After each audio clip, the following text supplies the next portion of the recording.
Deciding where to visit is the most important part of tourism. Yet the ability for a tourist to choose where they want to go is often fraught with difficulties.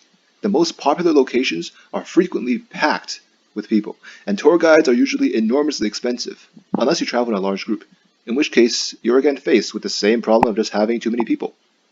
Finding nice, smaller, hidden gems of a tourist spot are often reliant on people having connections to local residents who can recommend places in the area.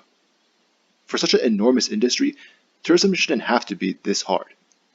Our project, inthekNOW, uses crowdsourcing to provide recommendations for tourist spots. In particular, we wanted to find hidden gems, great locations that are not well known to tourists. From this crowdsourced information, we aim to build a website that would ensure that tourists are in the know for the places they are interested in visiting right now. inthekNOW comes into direct conflict with websites and guidebooks that propose a similar value proposition of providing an insider opinion on the best places to visit. Yet all these alternatives come from expert opinions and well-seasoned travelers, and as a result can be highly difficult to sift through for the average tourist. At best, they are highly informative encyclopedias of information requiring large amounts of time to parse, and at worst, they are little more than a highly opinionated esoteric blog. They often require supplementary information, like Yelp, to cast more light on subjects. This can easily lead to a rabbit hole of research, defeating the whole purpose of a consolidated, comprehensive tourist guide in the first place. inthekNOW, in a sense, seeks to combine the crowdsourced opinions of Yelp with the highlighted discoverability provided by guidebooks and travel websites. The main focus of this project, then, was to create a focused, fully mapped out pattern of procuring data from the crowd, verifying its accuracy and appropriateness, refining it, and finally publishing it to the website.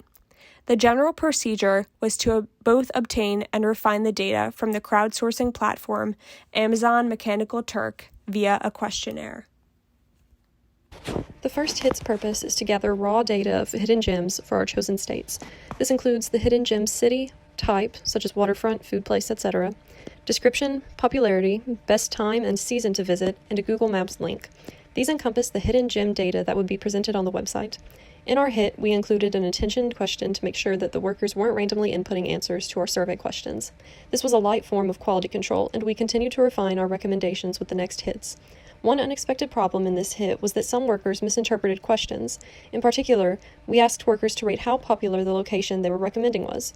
We intended that this question would be another method of quality control, since our project focuses on hidden gems. A well-known destination like the Golden Gate Bridge or the Statue of Liberty wouldn't be helpful. This question was meant to filter out overly popular destinations, but many workers misinterpreted this question as how much they personally enjoyed or visited the area.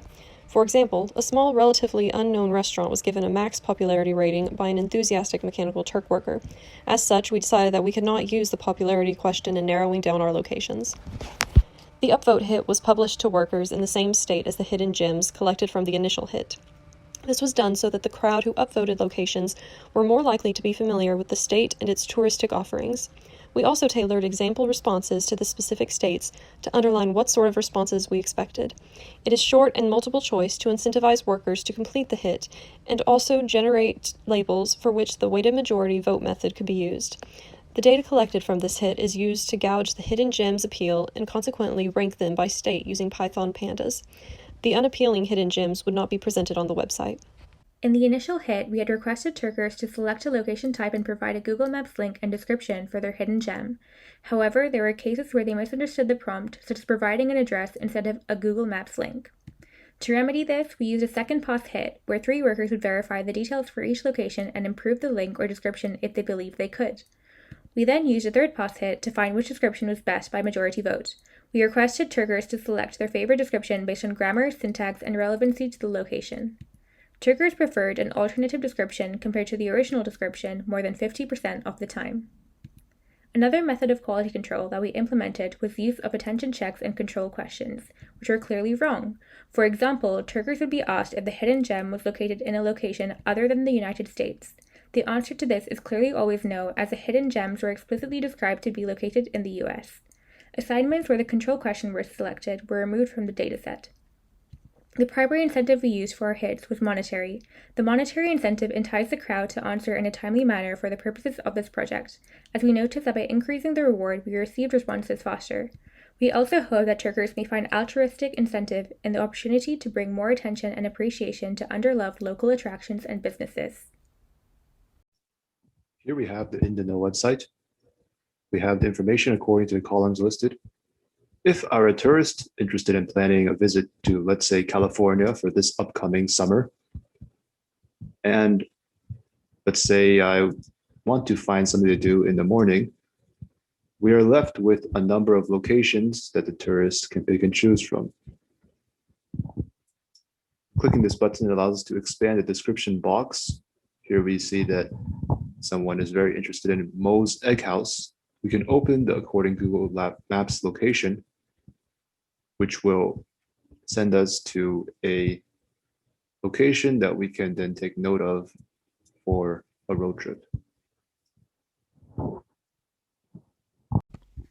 The problem of determining where to visit is a huge one, faced by just about anyone who has ever gone traveling. As such, the main hurdle to a large-scale deployment is a lack of sufficient responses from the crowd. Being able to get responses on the scale of tens of thousands for different geographic areas would mean greater ability to aggregate, parse, and categorize the data, aka a better user experience. As mentioned earlier, in the interest of time, we chose the 4 most populous US states. We expected that a successful deployment of the project in the 4 states would indicate that the same procedure could be extrapolated to anywhere in the world, provided that the area had sufficient respondents. Thus, one possibility would be to simply increase the number of hits, but this can overrepresent certain areas of the United States and would have an uncertain price range.